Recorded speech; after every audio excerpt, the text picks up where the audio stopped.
All right. Welcome back. And let's get going again. So we're going to do trades and then winners and losers. Wrap it up, call it a day. This is a long podcast. We knew it was going to be a long podcast. We knew it. There's so much NFL free agency. It's just wild, flat out wild. I mean, I love what you said about like comparing it to the NBA earlier. Yeah. Like, it's just so true, man. It's so true. Like, I've never been able to talk about an NFL like offseason like this. Yeah. And it's fun to do. It's fun to do. No, I'm telling you, like those first couple days in July of the NBA free agency, everything is just off the chain. Just constant tweets coming in from Woj and Shams, and the NFL sees that. The NFL is an entertainment business, and they know they're king in America, especially during their season. But they can take things from the NBA and learn things, and I think this is something that they've done a good job of. Obviously, players have always moved historically, but kind of promoting it and getting the buzz around it is really important. Yeah, something that just came up, but do you think it's because like the salary cap just keeps moving up? Do you think that's part of it, or?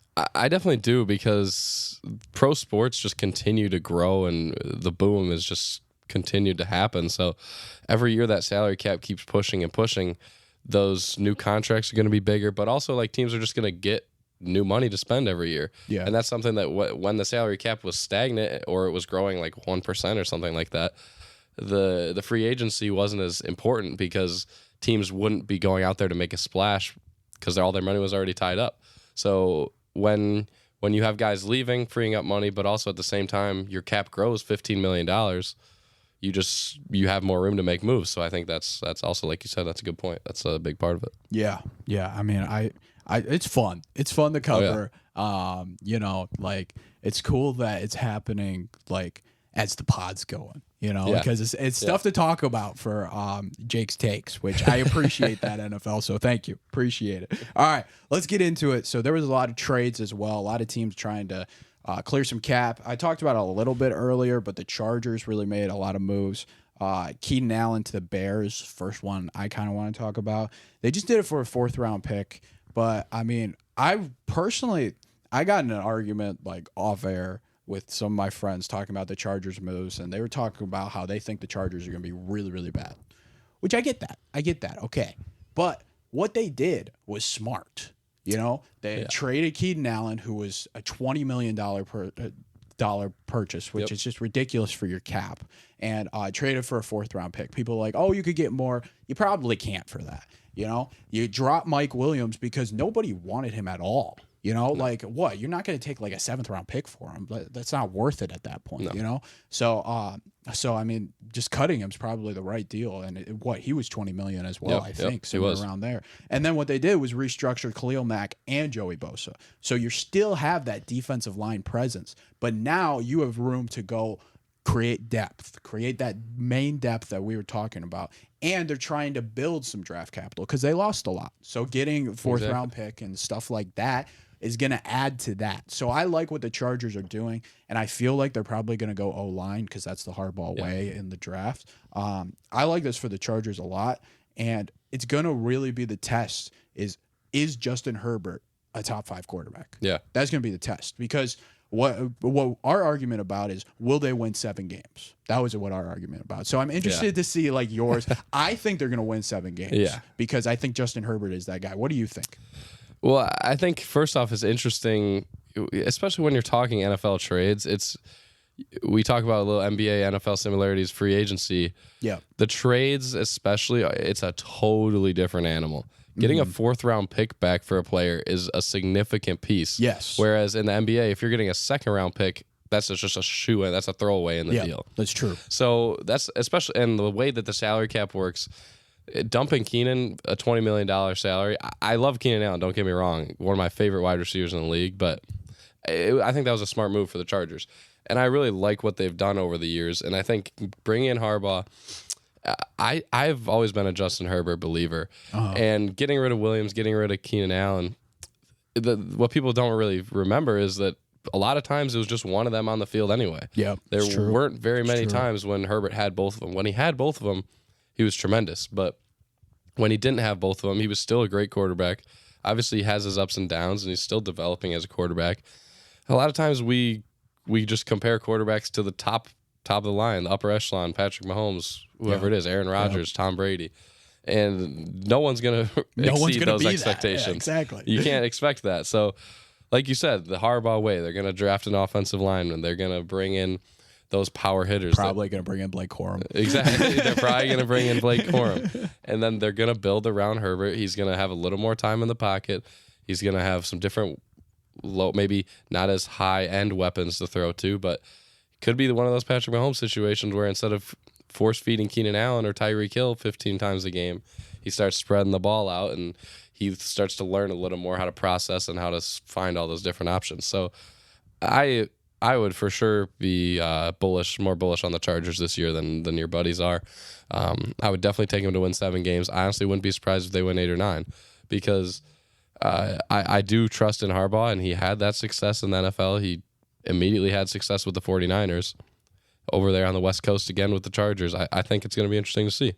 Yeah, no, I mean, I'm excited. And kind of moving over to the other side of the trade with the Bears aspect, a lot of people are seeing these Bears moves, and they're like, okay, the Bears are really trying to build something. And we saw it with that. It started with the trade last year, trading the number 1 overall pick, trading it for a ton, absolute ton. Yeah. I mean, it gave them the number 1 overall pick this year. It was an unbelievable trade. So now they have 1 and 9, okay, and now they're just using it to build. You have Keaton Allen, you have DJ Moore, you have all these guys where you're just building a team here. So talk to me about where you see the Bears. Do you like these moves? And I mean, you can even talk about the Justin Fields trade as well. Talk to me about what you see from them. Yeah, I mean, you're a Lions fan, I'm a Packers fan. It pains me to say it, but I have loved the Bears last 2 years. Okay. I think they've been extremely smart. I think they're thinking long-term, which is very important. Yeah. And this Keenan Allen trade, like we said, a 4th-round pick is valuable. That's not a throwaway. Yeah. But at the same time, they got this number 1 pick. They're going to take Williams. Any debate otherwise, I think, is just hearsay. Yeah. They're going to take Caleb Williams. He's going to come in, and they're going to put the weight of the world on his shoulders. But what they're doing a great job of is now they have 2 high-end wide receivers. Keenan Allen, $20 million a year. But now you have this rookie contract quarterback. So you're trying to develop this rookie quarterback, and that's okay to be paying a later stage of his career wide receiver $20 million because once you have given Caleb a couple of years to develop, Keenan's going to be gone. You're not going to be paying him that money anymore. But now you got 2 debatably wide receiver 1s. That's true. With Caleb Williams, and I think that's tremendous for his development. Obviously, they've had trouble with their offensive line. It's been horrendous at times. So that's going to be another focus of theirs in the draft. But they got a couple guys in free agency. No huge names, but, I mean, at the end of the day, they're just trying to shore it up, figure it out year 1. I really like where they're going. Obviously, they got rid of Fields, got a 6th, conditionally a 4th if he plays a lot. But who knows what's going to happen with that Pittsburgh situation. But I think it was time to move on from Fields, especially since they have this 1st overall pick. We all know what they're going to do. It would just be a distraction to keep Fields around as a backup. So they signed Rippon to be their backup, which I mean, it's one of those situations. John Gruden said at one time, if you're Peyton Manning's your quarterback and he goes down, you're screwed. You don't practice screwed. So yeah, they're gonna be relying on Williams, and he might have an up and down rookie year. We can't expect him to play like C.J. Stroud as a rookie. It's true, but he's shown tremendous things in college. I just really like the way that the Bears are moving forward, and I think they've done some great things. Yeah, I mean, it is really painful to say, but the thing is like that decision to get rid of Fields. That's such a tough decision. Oh yeah, because it's a guy that you put your stock in early. Exactly. And you gave him all these opportunities, and he wasn't horrible. No.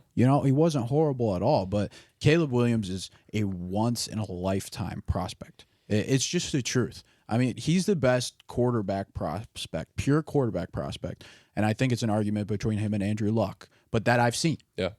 Completely. And it's like since I've been locked in on the draft, it's 100% and it's clear.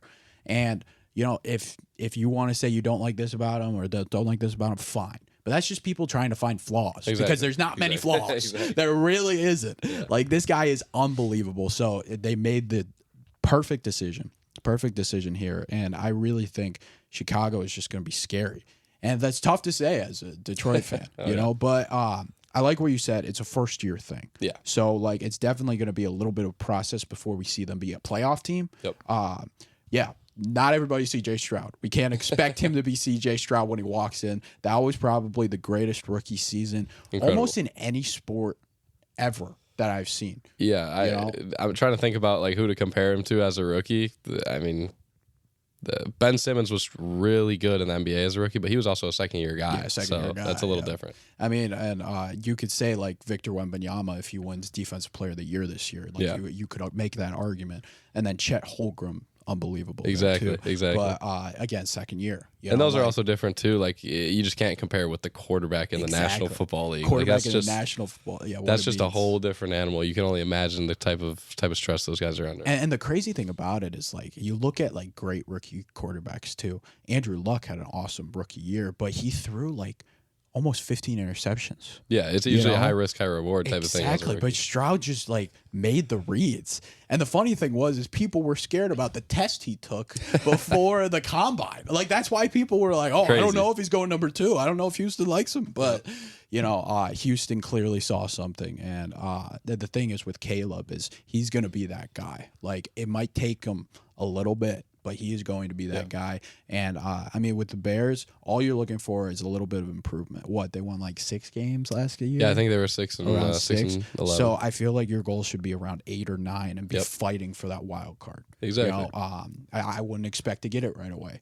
because the NFC is getting a little bit deeper, a little bit better. So it'll definitely be interesting to see there. But overall, I like what the Bears did. No, for sure. In the offseason. All right. I wanted to talk about the other teams that were within the trade, and that's just Pittsburgh that was like within the trade and the Justin Fields.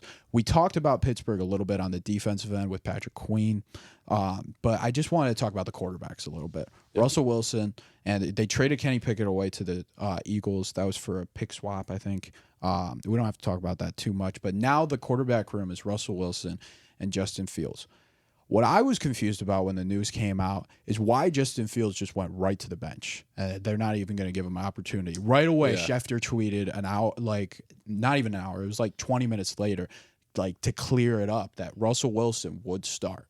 So, and that was just clear. Yep. So talk to me why you believe that this is not going to be a conversation to have.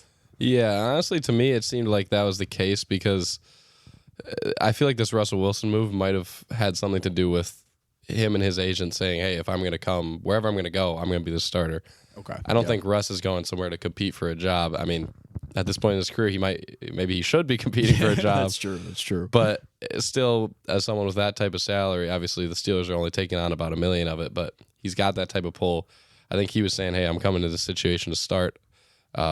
You saw a couple games last year where I'm still capable of being that guy if you put me in the right situation. Maybe it just wasn't clicking with him and Sean Payton. So I think it was more of that type of thing. And looking at it, Pittsburgh would be crazy to pick up Fields' 5th-year option, I think. Yeah. I mean, it'd be what, like 23, 24 million or something like that, and they're paying him 2 right now. So they're not going to pick up his option. They're just going to keep him on the bench. But that also keeps him cheap. Yeah. So they keep him on the bench. If they like what they see from his development, maybe he will earn another contract from them, but not picking up his 5th-year option, not kind of giving him almost that opportunity to shine is what keeps him cheap. And then in the future could really be what pays off for them, having a cheap 6th, 7th-year quarterback instead of a more expensive guy. So I think that was kind of their mindset with that. And I think Fields wanted a fresh start, and maybe he can learn from Russell Wilson. He's never played under a veteran like that before. He just kind of got thrown into the fire in Chicago. So I am interested to see what happens because we saw Deontay Johnson get traded away,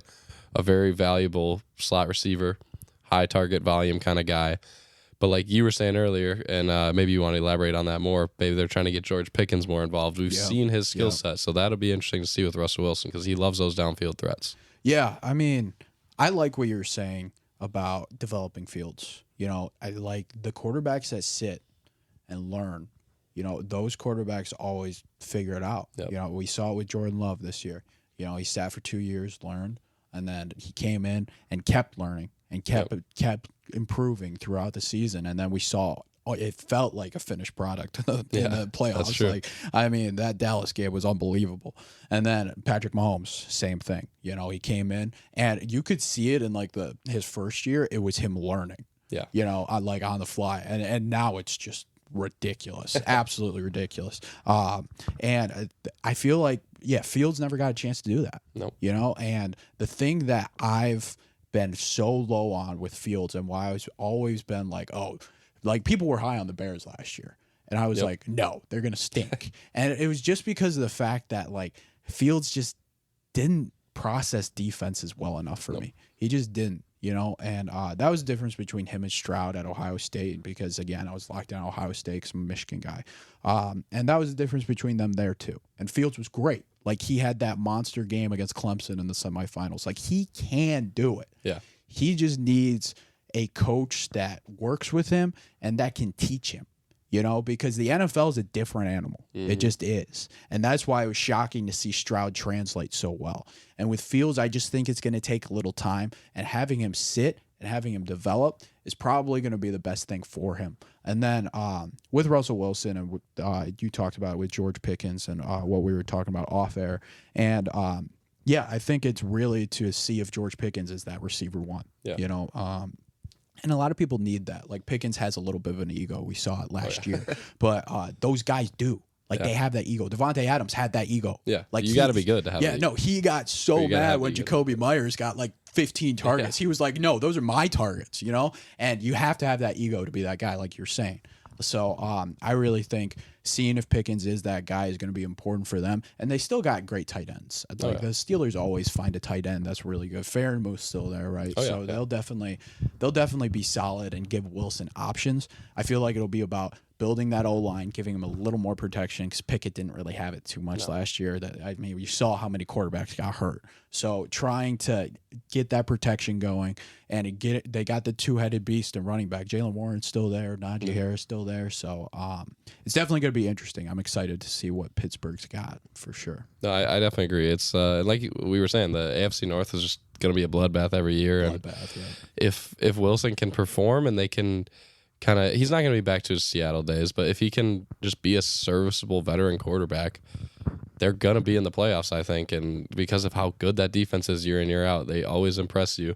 And Mike Tomlin, great coach. He's always winning games. So it'll be interesting to see how Pittsburgh plays out this year. And I'm really excited to watch that division in particular because Burrow's so fun to watch when he's humming. Yeah. And I think he's going to be perfectly fine coming off that ACL. That's not a huge impact to his type of game. Oh, it's a revenge year for him, man. Like, I'm scared to see defenses against him because nobody's talking about him. And people are disrespecting him. Talk about ego and guys who need that ego to perform. He might put on a show this year. Yeah, I mean, the Burrow in that division, we talked about how scary the Browns can be. Like and then the Ravens, they lost a little bit, but they were the best team in football probably this year. I mean, I talked about it on my podcast. Like I said that I thought the Ravens were the most talented team, and they just ran into the best player. And in football, that can happen. That can happen. I think that's fair. Yeah. So last topic: winners and losers. Okay. I wrote down a lot of winners. felt like there was a little more winners than losers in my book. But talk to me about like who just first team that pops in your head, who you think would be biggest winner coming out. Yeah, I mean, for me, it's a team we already touched on, and it's not as much to do with immediate success this season, but I really think the Chargers are setting themselves up for a successful couple of years in the future because they're kind of mortgaging the now for the future, and that's smart when you're going up against Patrick Mahomes and the Chiefs. Exactly. Outside of changing divisions, they can't. They're doing what they can to be successful. They brought in a tremendous coach who's won at the college level and at the NFL level. He didn't get a Super Bowl, but he did all the next best things to that. Yep. They've got a tremendous quarterback, and they're moving on from some of those cap considerations, and they're going to start building. And they, like you said, they restructured those defensive guys. They're going to build in the draft. They're going to sign some young players, and I think with that Harbaugh vision and just the path that franchise is going to take, I think they're definitely a winner. I also like like we were saying, I like what the Bears have done. I think the past couple of years they've shown that they've got their head on straight. Ryan Poles knows what he's doing there in the GM room, and I'm really a fan of those two teams. Obviously, there's others, like you said. There's a lot of teams that have won in the offseason. And that's the fun part about the offseason. We can talk about everyone winning in the offseason because everyone's getting new players. But I'm definitely going to go with the Bears and the Chargers. Maybe not two teams that are going to win 12 games this season. Yeah. But teams that are kind of trusting the process and doing things the right way for the long-term success. Yeah. For me, I'm going to try to do two teams that we didn't talk about. Yeah. And my two teams are the Rams and the Commanders. And talking about the Rams, I'll start there. It was just O-line building for them. They went and stole Jonah Jackson from the Lions, which I thought was a great gift for them. And then they got another guard that's escaping my head right now. Kevin Dotson? Yes, Kevin Dotson. And I feel like just building that depth, man. And that was a little bit of a problem for them throughout the year. Like Stafford would struggle to get time. And that's why, like, against the Lions, Stafford impressed me so much. Like, and that offense was just so impressive. And Stafford doesn't get enough credit. I mean, as a Lions fan, I've talked about it for ages. He just doesn't, because he's made teams that aren't as good look way better than they are. Yeah. And I feel like building an O-line for him, giving him more time to process defenses, is just going to be ridiculous because he's heading into the back end of his prime. I mean, he's getting older, and he's got weapons now. He's got Kupp, who's in the back end of his prime as well, but Puka Nacua, who's there now. And he's become that star. Yeah, so tremendous. The fact of the matter is like, if you're building an O-line for that type of team, it's going to be scary. It's going to be absolutely scary. One thing I am a little worried about is Raheem Morris left with the defense, and that's going to be a big loss. Yep. And Aaron Donald just retired as well. Those are two things that are pretty worrisome. But the fact of the matter is I didn't think the Rams defense would be good last year, but they figured it out.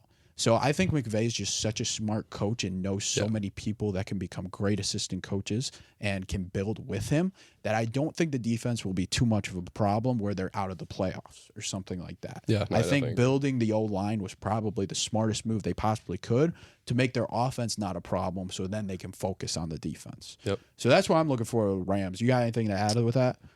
No, I definitely agree. I'm a huge Sean McVay guy. He's proven year in, year out that he's a tremendous coach. We almost thought that he was going to leave and join the announcer ranks, but he stayed as a coach, and he proved that he's going to gut it out, and he's going to build another winner, because this past season his expectations were pretty low. I think their win total was 5.5 or something like that. Something like that. It was and crazy. he came in, made the playoffs, and gave the Lions a run for their money in that game. So I'm definitely excited to see what the Rams have to offer this year. Yeah, no, it's definitely going to be interesting there. And then moving to Commanders, just a little bit. Cliff Kingsbury was the move that I liked, and it seems like they're just going completely in that direction. It seems like spread offense, really trying to create that, and it looks like they're just leaning towards Daniels. And they're going to draft Daniels, and they're going to build a system around that flex offense, like that Texas Tech offense that you saw Patrick Mahomes run to perfection with Cliff Kingsbury, and that Arizona offense that you saw Kyler look great in. It's that athletic quarterback that can make the throws. And what Todd McShay talked about a lot that I listened to is Daniels is really good, and it started getting a lot better at making the throws, getting the throws open like before they're open. Exactly. Making those throwing throws guys open. and throwing those guys open. And I think Cliff Kingsbury's system allows for that. And the Commanders were trying to bring in guys that could do that, bring in a guy like Eckler that they can throw screens to, and they'll use him as a receiving guy. And then they lost Gibson, right? I think they lost Gibson, but they still have Brian Robinson, right? Yeah, Brian Robinson. Yeah, I think Brian should be Robinson's still there for power back. And, I mean, I could see Eckler not being really much of a runner, probably getting like 5-6 carries, but being a guy that gets like 8 targets a game. Exactly. And those guys are scary. They're flat out scary. So I think the Commanders, they're not going to be like a winner right away, but I think it's a winner for the future. And, it's something that I think is going to take some time for them to lock in.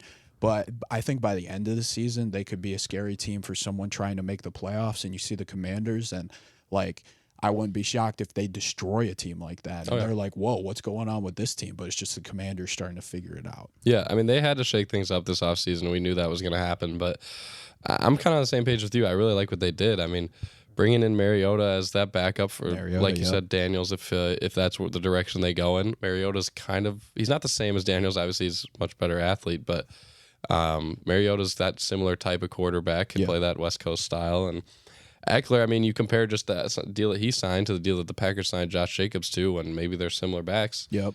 2 years, 11.4 for Eckler. That's a lot different than 4 years, 48. It's true. And that's something that they'll be able to, like you said, feed him the ball in the pass game. They've made some great moves on their offensive line. They bring in Biotish from the Cowboys. He's been a tremendous center for them for years, and that's going to be something that the Cowboys are going to have to figure out. Maybe in the draft, maybe they'll make a trade. But, I mean, also, like, adding a veteran like Bobby Wagner, he's not going to be the same as he was in Seattle. That's a great one. Yeah, exactly. Yeah. I mean, he's someone who is going to come in and bring that veteran presence to the locker room that sometimes I think is underrated, especially when you're kind of starting a whole new program over with the Washington squad this season, and Rivera's gone and all that stuff. So I think that's a good get. And Jeremy Chin from the Patriots, kind of that ilk. I think he'll be good for them as well. So. Yeah, looking at the football team, I really like it. I wish they still called themselves that. Yeah, that's true. That's true. Yeah, no, the Commanders are definitely going to be interesting. It's very new though, so like I feel like it's definitely going to take some time. Oh, for sure. And I love you adding in the veterans because I feel like that just makes it work because the veterans get you in line and it makes the team work. It really does. So I'm excited to see how the Commanders grow. You know, I'm not expecting them to be a playoff team or anything like that, but it's definitely going to be exciting there. Do you have any losers in mind? Yeah, I do actually. Okay. In the same division actually as the Commanders, I just think it was kind of a down season for Philly, and I think I haven't loved their offseason so far. Okay. I mean, traded for Pickett. Sure, you need a backup quarterback. Take him off the Steelers' hands, pretty cheap. But the Barkley signing, we've seen in New York, he can be a tremendous piece, and they pretty much just rely on him. Yeah. But 3 years, $39 million. Just seems like a lot, right? 25 guaranteed. Like that's a lot of money for a running back who's been injured a lot historically. He's only getting older, and it's not a free agency loss, but I mean Kelsey leaving is huge for them, offensive line, and he just does so much. Especially we always talk about it. The tush push play. It's a free first down. That might not be the same situation if you have a new center in there. I'm trying to think. Didn't they lose another O lineman? I thought they lost one of their guards. Not that I'm aware of, but it's definitely possible. Yeah. They I'm not sure about the guard, but they have had such a good offensive line in years past, and like we're talking about, if they're shaking that up, I think like the Kelsey loss huge. Kelsey loss is huge, and I mean bringing in CJ or re-signing Gardner Johnson, signing Gardner Johnson is a solid pickup for them. I think he's a good player, but I don't know, $11 million a year for 3 years, if that's the best the Lions are allocation of their money. Exactly. Gone. Let's just be real. So it'll be interesting to see kind of how things pan out for them. They re-signed Graham, the edge rusher who's getting older, but just a 1 year deal. So they're kind of just trying to rerun it back. Yeah, it seems like they're trying to maintain rather than develop. But they don't really have the pieces to maintain, as we kind of saw this year. They kind of struggled and kind of flamed out at the end. And I mean, their big wide receiver signing so far has been Devontae Parker, who's last in the NFL ever since he came in the NFL in separation, and so things like that. I just don't love the direction the Eagles are going in. I completely agree, 100%. And the thing is that the biggest question, like, I didn't really care what they did in the offseason because, like, they do have a talented team. Oh, yeah. But the thing is like, I was just the coordinators, they had to go and stuff like that. But that's going to be the question. Like, can these coordinators, like, use these pieces right? And the thing that I talked about a lot on the podcast last year with the Eagles is how they use their defensive linemen. They draft a lot of guys from Georgia, right?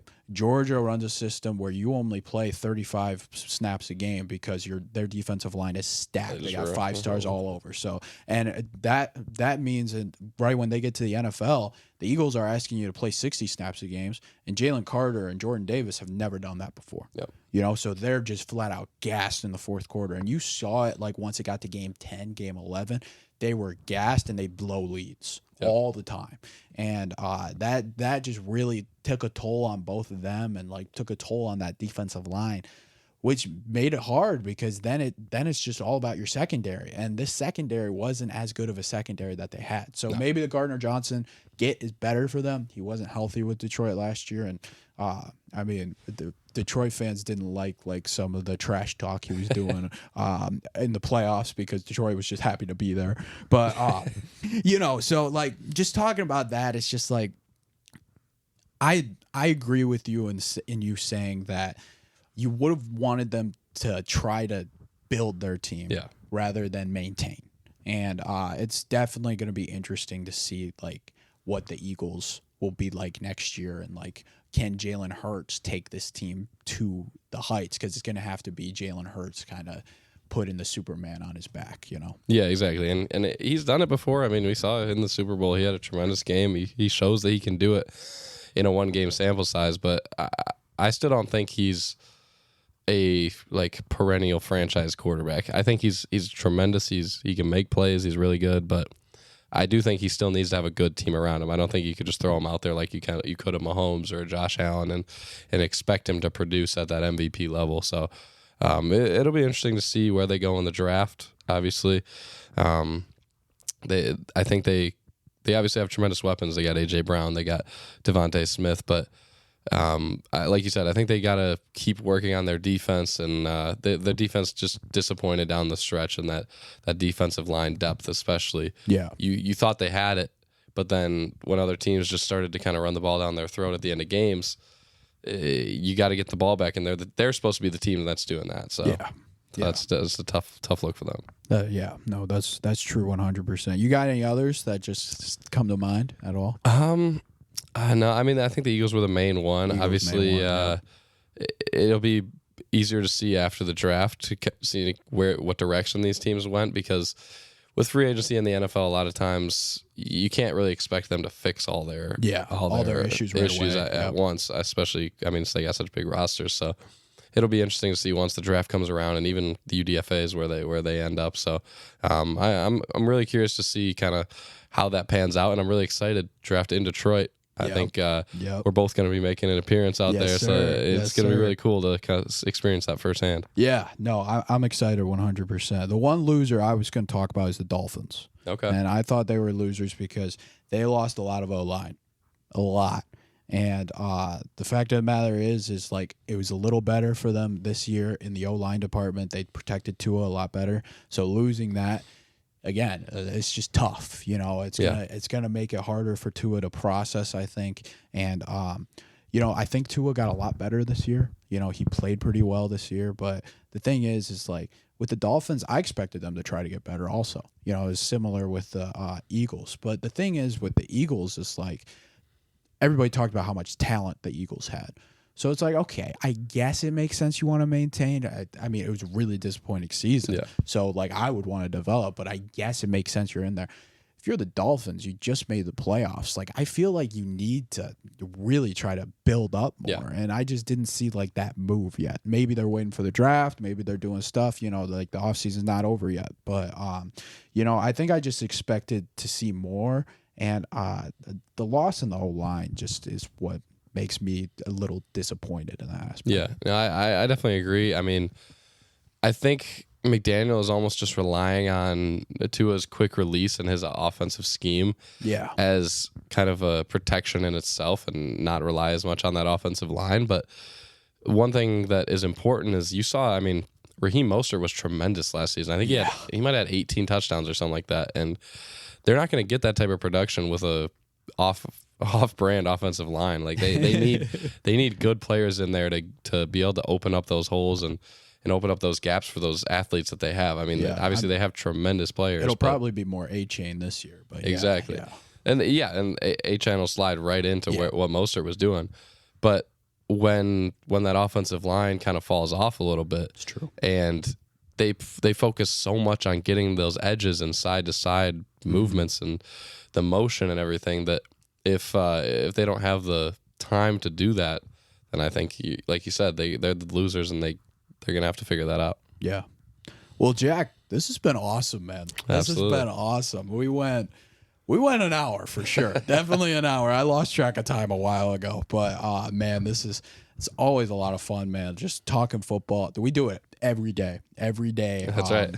Every day before shooting, man. Like we're grinding on that football talk, and I really appreciate you coming on, man. This has been a lot of fun. Oh yeah, it's been tremendous. I love talking NFL. It's always good to hear your takes because I know how much you pay attention to it. You watch the games, you grind the film, you're checking the waiver wire, all that good stuff. So yeah, it's great to talk with you and hear your perspective on things. And I think we're both huge draft guys, so I'm really excited for the draft coming up. I love just looking at the projections of where people are going to get taken and kind of see where things shake out. So draft day is going to be a lot of fun. And like I said, we'll be there in person. Yes, sir. I'm pumped. I'm super excited. And we got a big game, whether Thursday or Friday, whatever it is. Dude, right. I'm so pumped. We're dancing, and it's going to be fun, man. It's going to be a blast, dude. It's super exciting, and I'm excited to kind of bring everyone along with us. It's going to be a fun trip. Yes, sir. All right, that's going to wrap up Jake's takes for today. Thank you guys so much for listening to the podcast. Please, I got to say thank you to WXOU. We are here in their studio, and they do an awesome job. I probably plugged in an ad earlier for them also, and they're awesome to me. So thank you to them. But if you haven't already, go like, subscribe on YouTube, follow on Spotify, do whatever you got to do. Give us 5 stars on Spotify. It really helps the channel out, and I appreciate you guys. And I'll be back next time. I'll see you later. Peace.